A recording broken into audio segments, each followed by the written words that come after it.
no way, no way on earth that he's going to fight me. Not a chance. I will retire Jon Jones without even fighting him. Since I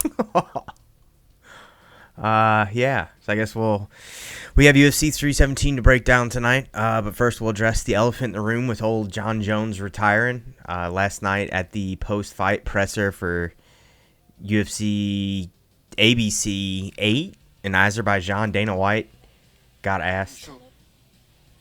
Hello, Dana. Hi. I'd like to Hi. ask you a question about, Hello, on the Dana. heavyweight front, legacy. His legacy, or we move the heavyweight division, take the title away from him. Jon Jones. So she was basically asked about the deadline, or she asked Dana about the deadline to ask Jon Jones about the fight, get the fight set up, or relinquish the belt. Take the title away Look from at that look. Look at that face. That should say it all right there. That says everything about the Jon Jones fight. title away from him. Jon Jones called us last night and retired. Jon Jones is a Heavyweight division, take the title away from him. Jon Jones called us last night and retired. Jon Jones called is us last officially night, retired. Away from him. Jon Jones called us last night and retired. Jon Jones is officially retired. See ya. Tom Aspinall is the heavyweight champion of the UFC. Boom. Let's go and get that last Officially bit again. retired. Tom Aspinall is the heavyweight champion of the UFC. Tom called it. He said he was going to retire Jon Jones without ever fighting him. Case in point, right here. retires because there's no way on earth that he's going to fight me. Not a chance. I will retire Jon Jones without even fighting him. I mean, and to be honest, we got another clip lined up here. We have Jon Jones saying that he didn't want to fucking fight him.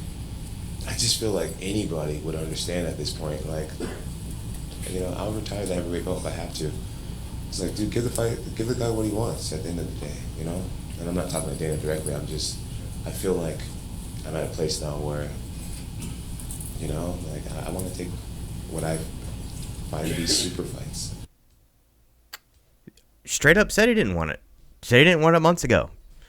But instead, we're going to hold up the entire fucking division, the premier division of the sport. I mean, you can say whatever division has better talent, and agreed, it probably does. It's not the deepest talent pool, but it is still the premier division of the sport, just like it's the premier division of boxing. The heavyweight division is where it's at. So Jon Jones is done. Tom Aspinall is the undisputed heavyweight champ now, instead of the interim champ, as he should have been all along. And that is that. So, moving on.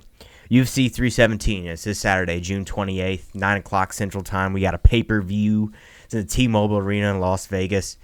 So it should be a decent crowd. It's a pretty fucking solid card, in my opinion. I don't know. I haven't heard people shitting on it or not yet. It's too early in the week. I figured we'd go ahead and get on the episode and get it out. So far, though, they don't have many of the fights on here. I only see, what, 1, 2, 3, 4, wait, 5 on here. 1, 2, 3, 4, yeah, the 5 that's regularly on the main card, and then 3 other ones. Bovada has 10. Sherdog has 11 now. So we'll just run it with Sherdog. We've got the breakdown for the main card as we always do. We'll take a look at some of the bets and stuff as well.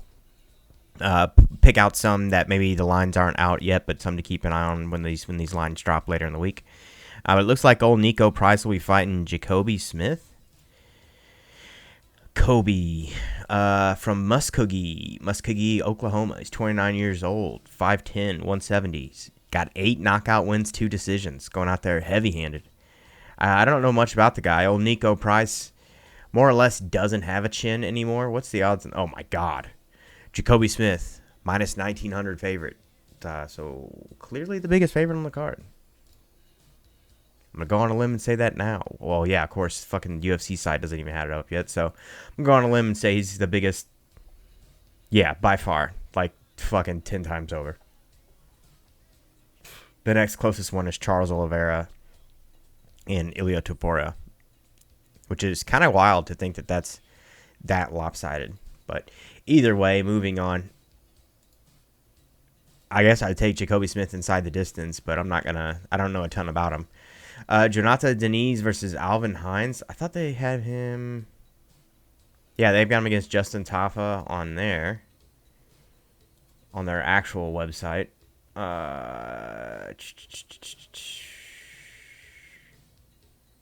Am I blind? I don't even see it on here.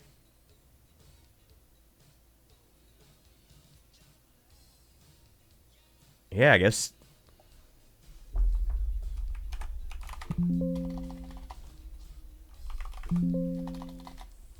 Huh. Alright, well. They didn't have the odds for having up yet, so I guess I don't know anything about Alvin. We've seen 2 of Jonathan Denise's fights now. He's been around for a second, but I think I've only seen 2 of his in the UFC. Austin Lane. We might have seen that one, but he came to the Contender Series. Without knowing much about this Alvin Hines guy, I'd probably leave this fight alone. Goozy. Nickname Goozy. Do with that what you will. What the fuck? Goozy. Alright. Cedric Dumas versus Jackson McVeigh. The Moose. Look at this guy. This is Minnesota Jesus, I guess. 26 years old, 3-3-0, so all finishes. Never lost.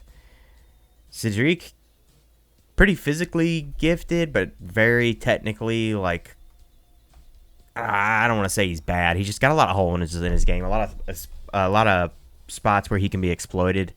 And I think he's gotten by on the lower level circuit, being physically pretty dominant against guys. Now going in the upper echelon where everybody is physically gifted, he's getting exposed a little bit.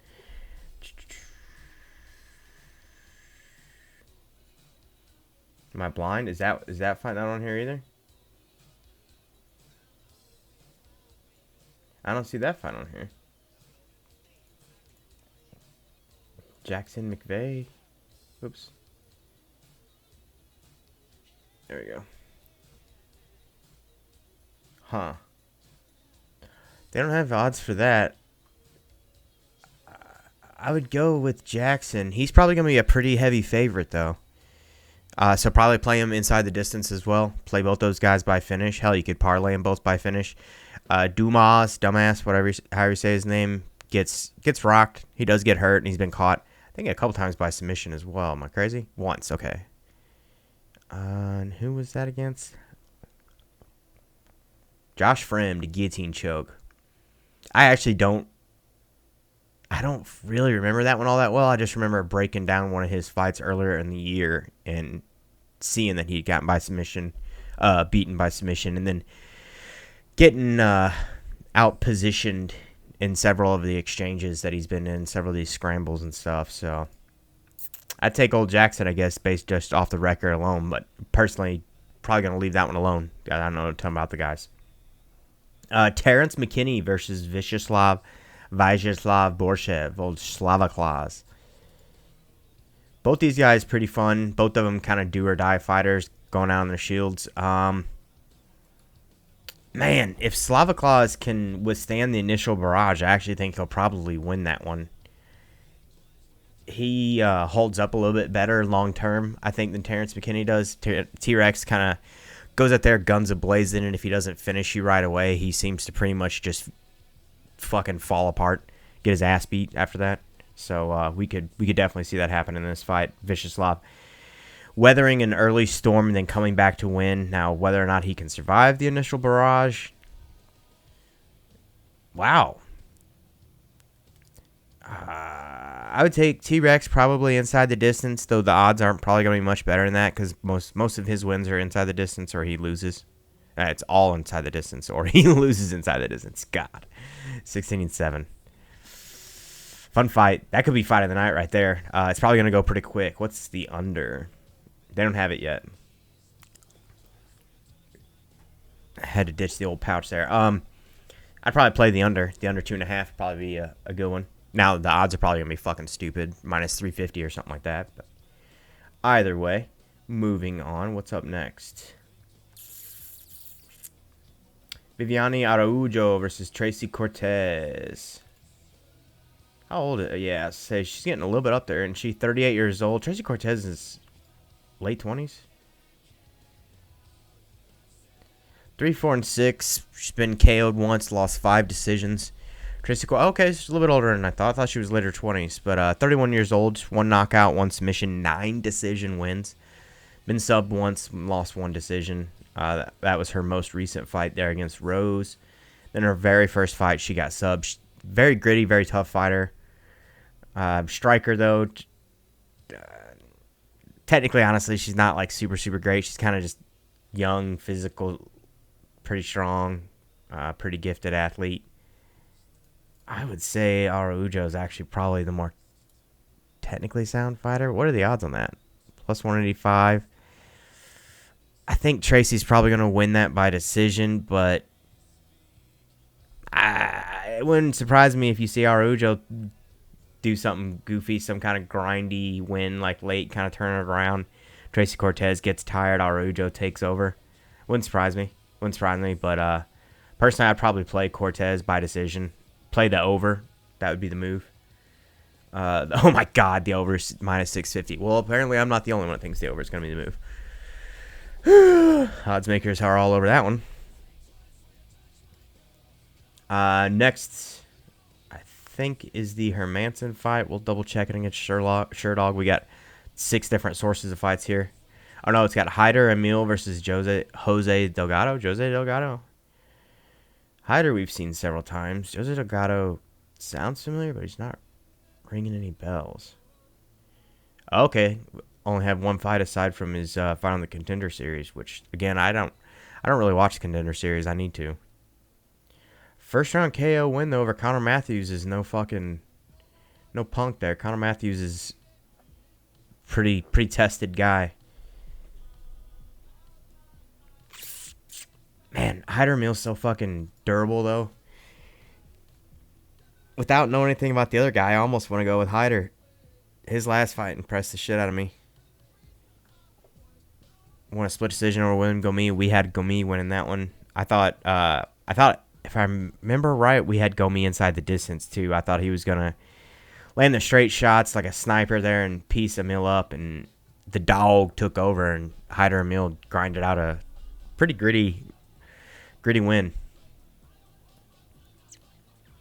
God damn it! I keep wanting to switch to the UFC page, but I can't because half these aren't on the UFC page yet. Either way, fun fight.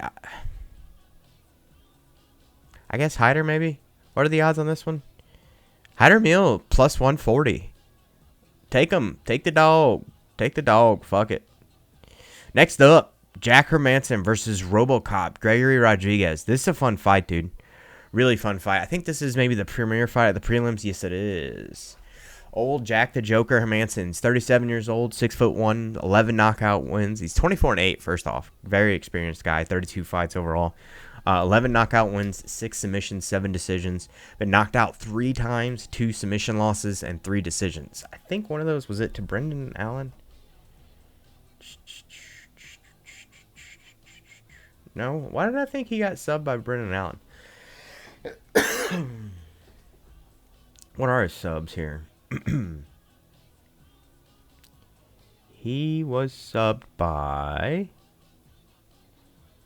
Jason Butcher a zillion years ago. And, Cesar Ferreira. Okay. Cesar Ferreira. All right. Either way, though, pretty unconventional striker.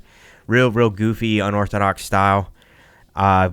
Grindy, almost like a bigger... Well, I say bigger. I think they're actually both fucking middleweights, but Fluffy Hernandez. Very similar styles, very grindy strikers. I'm looking at this GTO ad here on Carfax. It's caught my eye. Check this out right there. Ain't no way that thing's probably worth 16 grand, but pretty grindy, grapple heavy, unorthodox striker. Not a ton of power in his strikes. Going against a guy, RoboCop here, 33 years old. He looks like he's 43. 16-6, 10 knockout wins, 3 submissions, 3 decisions. Been knocked out 4 times, and he's lost 2 decisions. Coming off a TKO loss to Jared Cannonier. Pretty back and forth fight. He would hurt Cannonier with 1 or 2 shots and then proceed to get the Everlow and shit beat out of him for like the rest of the round. Land 1 or 2 big shots, then proceed to get the shit beat out of him. Rinse, repeat. He's a jiu-jitsu black belt, but he doesn't use it a ton. Also, his gas tank is fucking horrible. If Jack Hermanson survives early, he takes over and he wins this fight, I think, in pretty dominant fashion.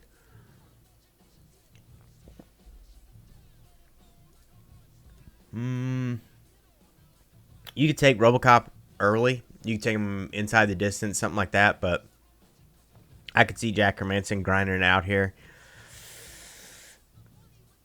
This is kind of a... Man, this is tough. I think RoboCop's going to be a little bit bigger.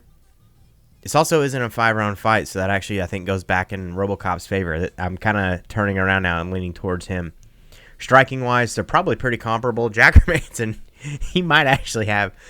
RoboCop's not very technically sound. He throws big looping hooks, big powerful shots. He throws everything to his fucking punches and throws himself off balance half the time, so I think Hermanson could maybe get some takedowns off of that.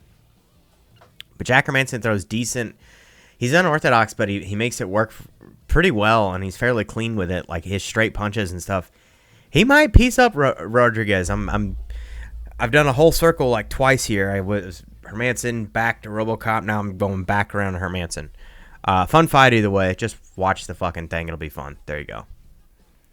Next, in the first fight that we actually watched a little bit of vidya on, first fight of the main card, we have rising star Peyton Talbot, UFC prospect, all the hype in the world behind him, versus Felipe Lima, another young buck. But Peyton Talbot here, let's pull up his stats, take a look at him. 26 years old. I think he is 9-1 if I wrote that down right. Where are you at? 9-1. Look at the luscious locks there, this kid. Reno, Nevada, 9-1, coming off his first loss. He's got 7 KO wins, 1 submission, 1 decision. He's 26, 5'10", pretty long, lanky build. Like I said, 1 decision loss last fight against Raoni Barcelos, tested vet. I think got a little bit high on himself, went out there, got a little cocky, got taken down. He was piecing up Raoni Barcelos a little bit on the feet, but then Raoni started getting the takedowns, controlling him quite a bit on the ground, went for quite a few submissions as well. And I think once Peyton got tired, he just kind of got dogged in his pursuit of the knockout, just trudging forward, throwing. He would get taken down, throwing big shots, and it just rinse, repeat, doing that over and over. Physically, though, pretty gifted, very fast, very strong. Physically, seems very strong. He's throwing dudes around. Hit a couple big trips in that fight that were pretty sick, though. He hit a lateral throw on him pretty late. I think it was maybe late in the second round or early in the third round, and tossed Raoni Barcelos. A little bit flat-footed, but I think that's how he generates some of his power. He kind of plants and pushes off the ground, throws good hard kicks. Hopefully in this fight he's worked a little bit on the takedown defense, because I think Felipe Lima is going to have a pretty notable grappling advantage here. Also, I think once Felipe throws 1 or 2 of the takedown attempts, whether or not he actually goes for him, that's going to be now in Peyton's mind. And if he goes upstairs, I think he can land some big shots. Peyton puts his chin up quite a bit, eats a lot of shots, but that chin is not going to hold up forever, and I think Lima has a lot of power and could land some big shots here. So, yeah, all around good, gifted athlete. Could be a good fighter. He's just got some work to do. Going against Jungle Boy Felipe Lima. Let me scroll down so you guys can see him there.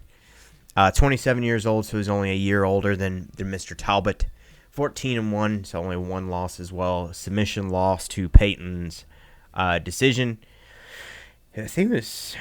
Okay, I didn't realize it was his first fight in his career. I knew it was early, but I didn't think it was that early. August 8th of 2015, he got triangle choked by Ivan Luiz. Never heard of the guy. But most recently, coming off a decision win over Miles Johns. Prior to that, a submission win over Muhammad Naimov, who is no punk. No, Naimov just won this weekend in Azerbaijan and won... Who else did we see him fight against? But either way, that was a short notice fight for Lima, moving up a weight class, and he still managed to go out there and get the rear naked choke in round 3. Looked really good in that fight, had great gas. Didn't really look super out muscled. He definitely looked too small for the division. As I was watching, I was like, man, he looks way too small for this division. And then they mentioned him going up a weight class and taking it on short notice win. Very explosive fighter. Let me scroll down so you can see him again. Very explosive fighter. He's kind of springy on his feet, whereas like I mentioned, Peyton's a little bit more planted, kind of the stationary target. Good kicks, switches stances pretty well. I wonder, size-wise, how he's going to look against Peyton. Peyton's a pretty good-sized kid. I feel like Felipe is usually pretty big, but I don't know. We'll see.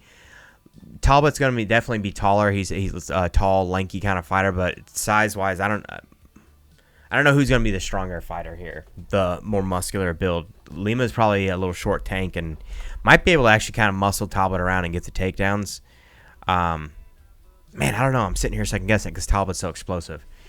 Either way, though, good clinch work, knees to the body, real good elbows exiting the clinch as well. Talbot does get real, again, dogged in the pursuit. He'll get the collar tie and try to work there in the clinch, and I could see Lima bust him up a little bit in the clinch there, hitting him with some elbows and shit.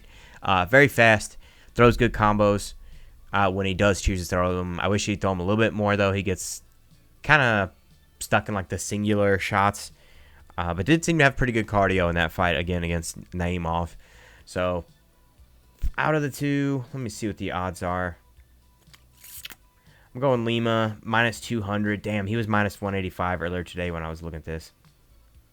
Odds steadily shifting in his favor.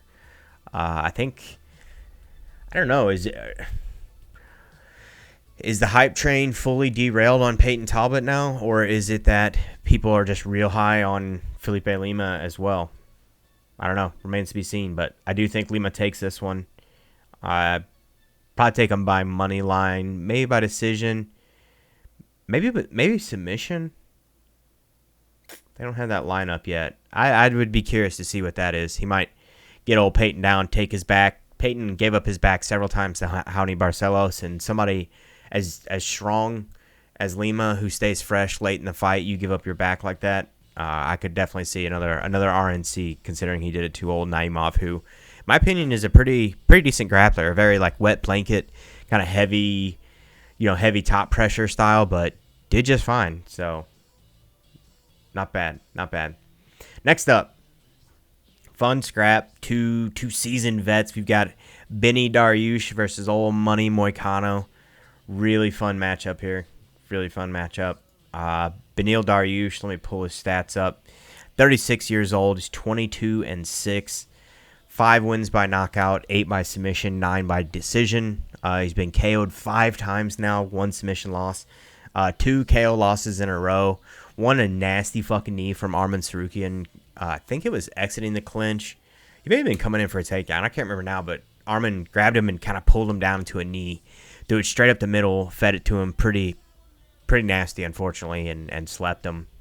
And it landed some pretty nasty follow-up shots as well. So you got to wonder, how's his chin going to hold up after a devastating knockout like the one that he received against Arman Sarukian? But then prior to that, he had another pretty fucking nasty knockout from old Charlie Olives. We'll get to him, though. He's fighting later. So we'll see, man. We'll see how his chin's going to hold up. 8 wins in a row prior to that. Seasoned vet, been around for a fucking hot minute in the UFC, fighting the cream of the crop, the upper echelon of guys. I think when he was younger, he was more physically gifted, and maybe his style relied a little bit on that, a little too much. And now that he's getting a little bit older, he's starting to get exposed. Pretty funky style. He's kind of like a Tony Ferguson light. Granby rolls, a lot of goofy shit that you wouldn't necessarily advise other people to do, but he makes it work for him.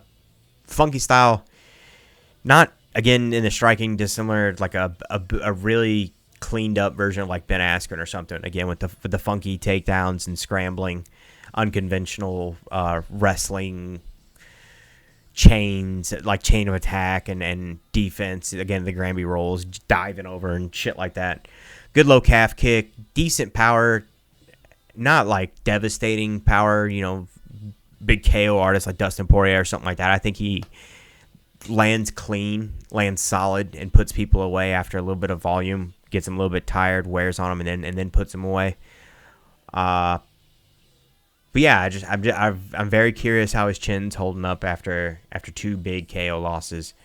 But going against a guy, one of my favorites here, old Money Moicano again, another seasoned vet. Both guys 36 years old. Who's actually the older of the two? Whoops. May 21st, May 6th. Damn. So Benny's just a little bit older there. What, 15 days older? Money Moicano, Renato Carneiro.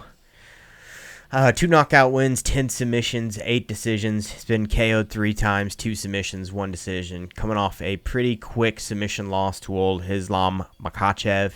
That was a short notice fight in January. He stepped in for Arman Sarukian. Arman, I think he hurt his back or something, had like some kind of spinal shit going on, and old Hanato stepped in on like hours. I think it may have been a day, maybe a full day. Excuse me, full day's notice, but either way, prior to that, a decent string of wins where he had like a resurgence. He had a moment where he had dipped in his career, and you're like, oh man, Money Moicano is kind of fading. It wasn't really going by Money Moicano earlier in his career, but dipped in his career, had a resurgence, and came back. Really has only lost to like the cream of the crop when you look at it, who it is. It's RDA. It was RDA in 2022, still when he was RDA. Rafael Fiziev, again, super good. Korean Zombie, back when he was the Korean Zombie. Jose Aldo. Brian Ortega. I mean, basically all people who have fought for the title, a couple dudes who have held the title. One of them's the best fighter, basically. You know, people are calling one of the GOATs, but Islam Makhachev. Fairly upright style though, Thai kickboxing style, very straight, 1-2 like power punches. Good hooks when he throws them. He just doesn't throw them super often. Good hard kicks, good low kick, rips to the body. Does like to reach and do the hand fighting a bit with the lead hand, and keeps that right hand like cocked, like locked and loaded right there next to his chin. Just throw it straight down the middle when he gets the opportunity, or you know, like I said, throwing the tight, powerful hooks when he does go for them.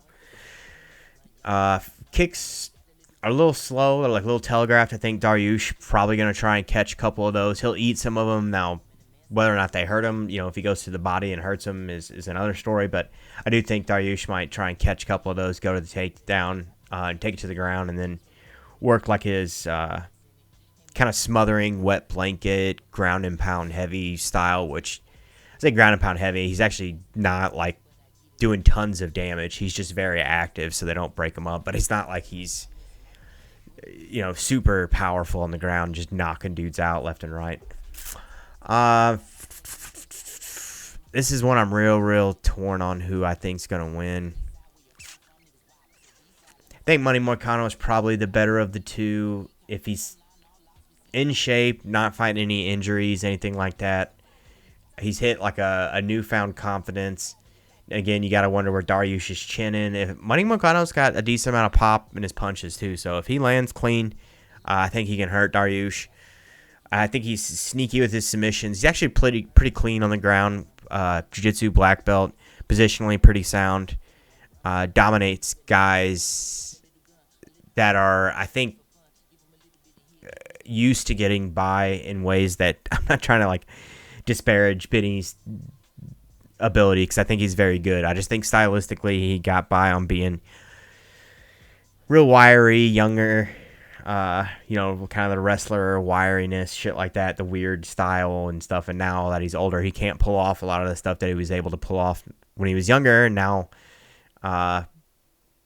those technical flaws are starting to show themselves a little bit more. And Money Moicano, who's always been pretty technically sound, even though he may be slowing down a little bit, he's still shining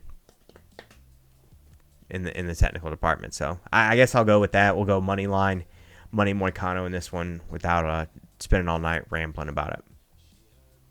Moving on. Brandon Raw Dog Royval versus Joshua Van. Fun scrap here. Joshua Van with the quick turnaround, young prospect coming up. A lot of fucking hype around him. And then Royval, 32 years old, so also pretty young. Shot the title, didn't win, but fighting the top guys in the division and winning a lot of those fights. Beat Brandon Moreno in a split decision, but still win over Brandon Moreno. It's nothing to fucking shake a stick at. Raw Dog, Royval, 32, like I mentioned, 17-7. He's got 4 knockout wins, 9 submission wins, 4 decisions. He's got 1 knockout loss, 1 submission loss, 5 decision losses.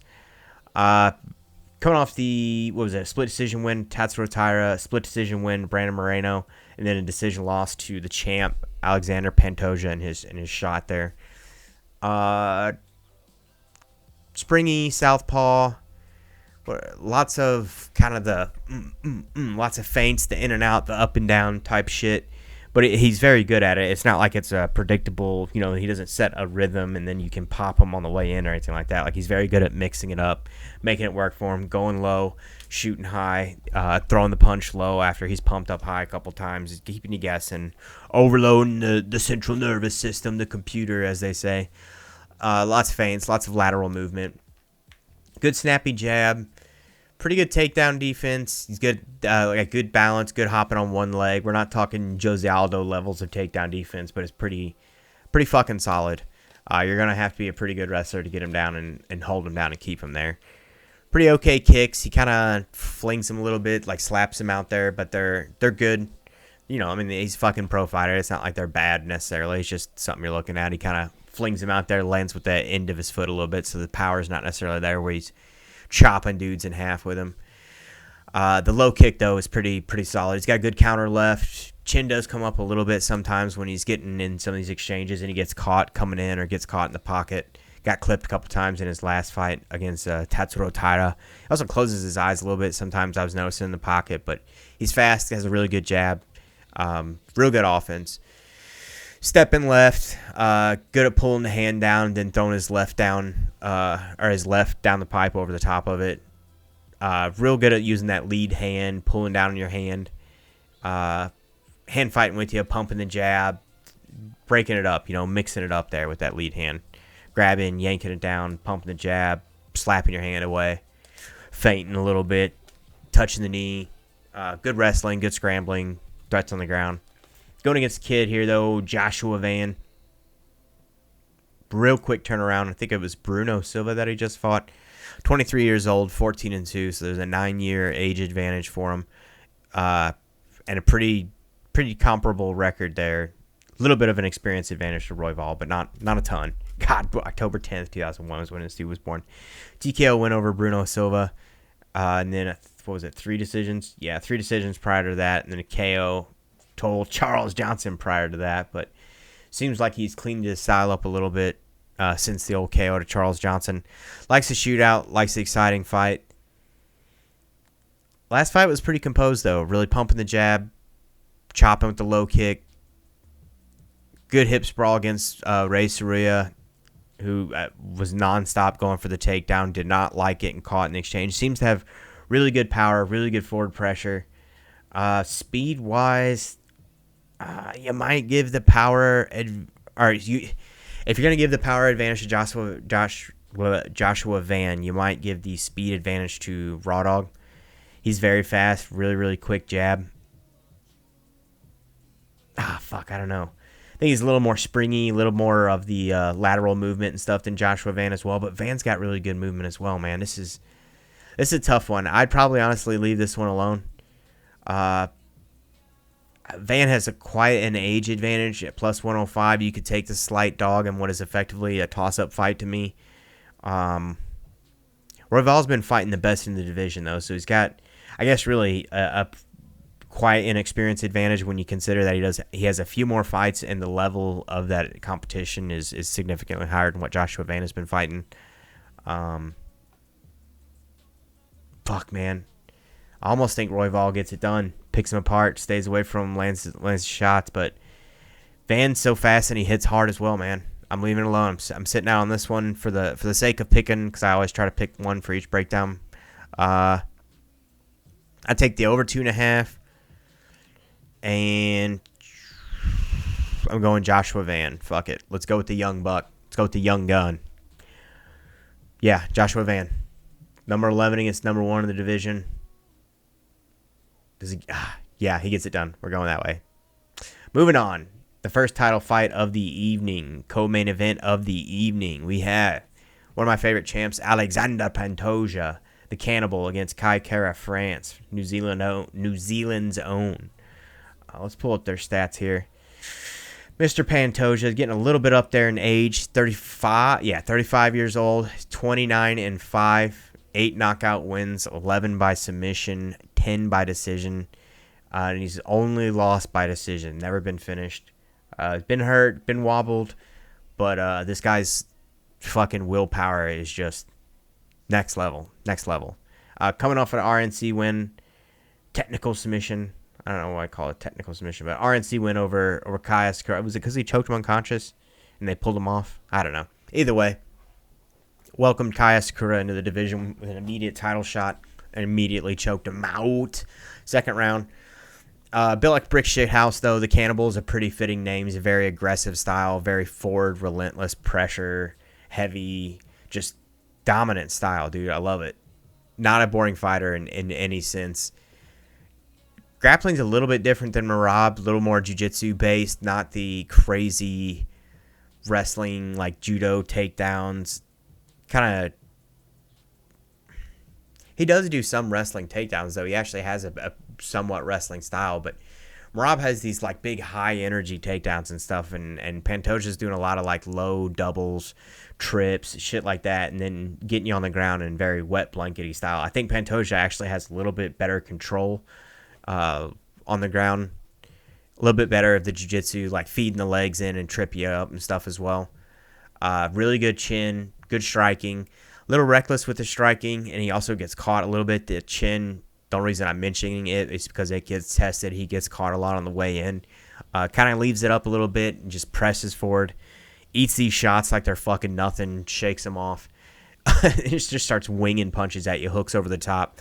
Gets in close, and like you would think he would go for the clinch. Dude reaches over, gets the collar tie on him, and Pantoja just starts winging hooks and clips him like 3 times on the way in there. It was nasty, very nasty. That was Kai. I think that was Kai Asakura who kept trying to tie up with him, getting smashed. Kai Asakura had a pretty notable speed advantage as well, and like I mentioned, was landing some pretty heavy shots against Pantoja, and he really just did not give a fuck.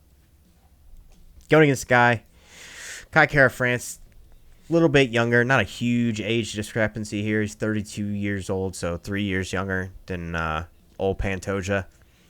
25-11. He's got 12 wins by knockout, 3 by submission, 10 by decision. He's got 3 knockout losses, 3 submission losses, 5 decision losses. Coming off probably the biggest win. Yeah, I would say probably the biggest win of his career. TKO win over Steve Erceg. Erceg having had a pretty big fight, pretty competitive fight with old Pantoja. A fight that really, had he not fucked up there at that last round, he might have won that. But either way, old Kai Kara France was getting pieced up a little bit, getting caught. Steve Erceg didn't look bad in that fight. He was landing, I want to say he was landing more than Kai Kara France when it was leading up to the knockout. And then KKF landed some big hooks. He's got decent power for his size. Don't Blink's a pretty fitting nickname, but I mean, obviously you can tell 12 knockouts there, more than half of his wins, I guess, by knockout. Well, half his wins, almost exactly, actually. 12 and a half. If he somehow had a half of a knockout, he'd be perfect. But decent power for a guy of his size. I think he struggles a little bit with the pressure. He's always struggled with high-level wrestler, like grappler, heavy guys as well. I think stylistically, this fight very much favors Pantoja. So long as his chin hasn't started to crack and he doesn't get too completely reckless out there, as long as Kai Kara France doesn't land the big shot, to me, this is a no-brainer Pantoja fight. He presses. Funny that we got the order backwards here, but he presses Kai Kara France back basically from the start of the fight on, wears him down. He may survive a couple of the first, grappling exchanges, maybe some of the first takedowns, gets back up, backs his way to the cage and gets back to his feet, maybe. But I think Pantoja actually eventually wears him down and probably gets a submission. Maybe wears on him, getting all dried out here. Maybe wears on him with the ground and pound and gets like a KO finish, something like that. But I would see head and arm choke, head and arm, maybe RNC.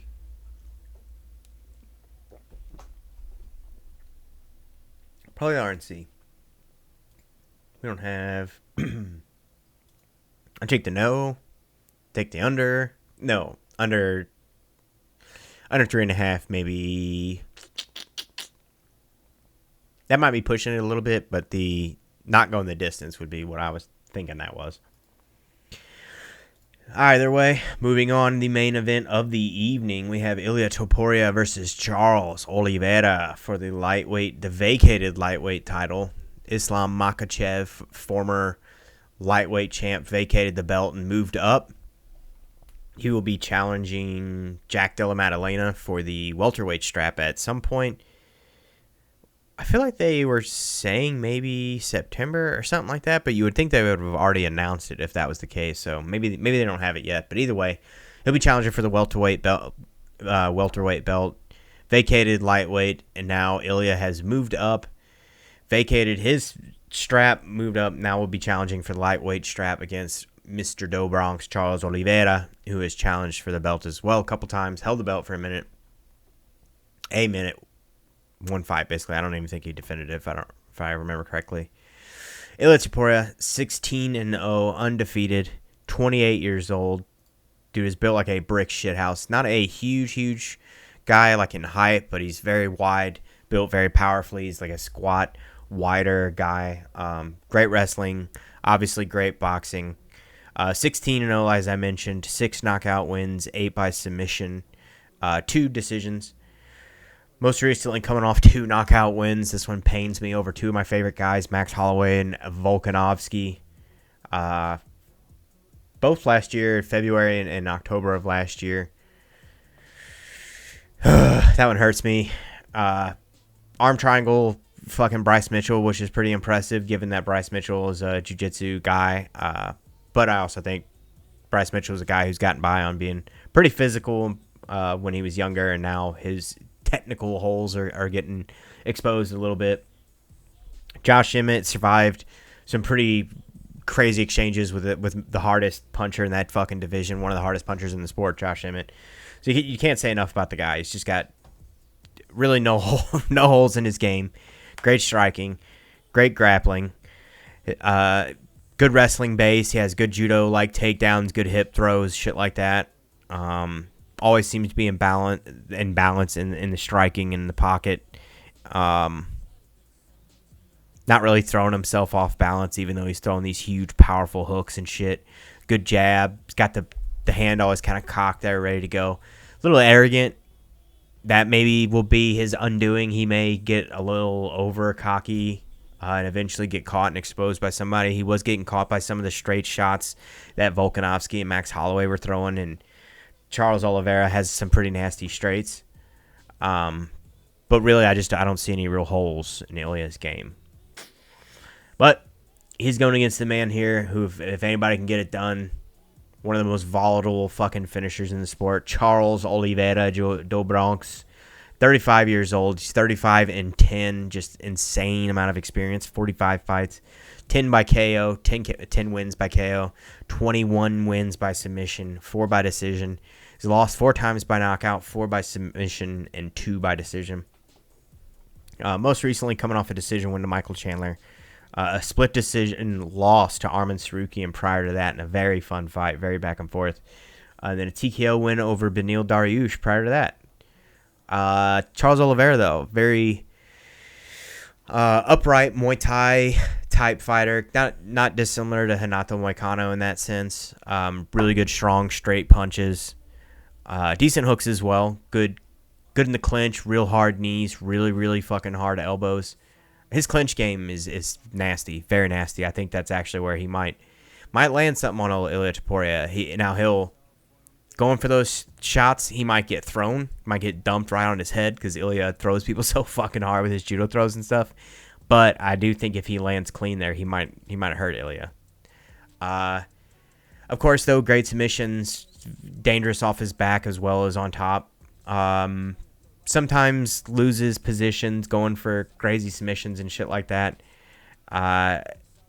Gas tanks, not the greatest. Chin gets a little bit, gets cracked and gets a little wobbled. Against a power puncher like Ilia, that might be a little bit of a problem. Gets a little upright as well, though, with that Muay Thai stance. Ilia, does he come underneath, get in the pocket there, and just plant one up top, a nice hook up top, and set Oliveira down, put him out stiff as a board? Probably. Does Oliveira catch him with a straight punch or, a knee in the clinch since he's quite a bit shorter? That height advantage, Oliveira takes a knee straight up the middle, lands it, puts him to sleep, potentially. Does he hit him with a straight shot? Hurt him? Lock up a submission? Potentially. Does Ilia work his way inside methodically and get inside and land one square on his chin and put him away? More than likely. More than likely. So I guess I'd go with Ilia if I had to. I'd like to see Oliveira get it done. Ilia Topuria at minus 435. Not a ton of money to be made there. You could probably take him inside the distance.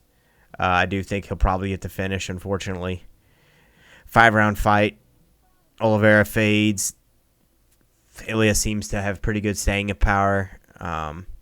He's gotten late finishes. I think that finish against Jai Herbert was late. He got hurt and came back and finished him, I believe, in the 3rd round. So he's got late staying power. So, yeah, I could see him wearing down Oliveira, finishing him late, maybe even catching him early and just fucking sleeping him. I hate to say it. He's probably going to finish another one of my favorites in Oliveira. But do I see the possibility for Oliveira getting done? Absolutely. Absolutely. Straight shot.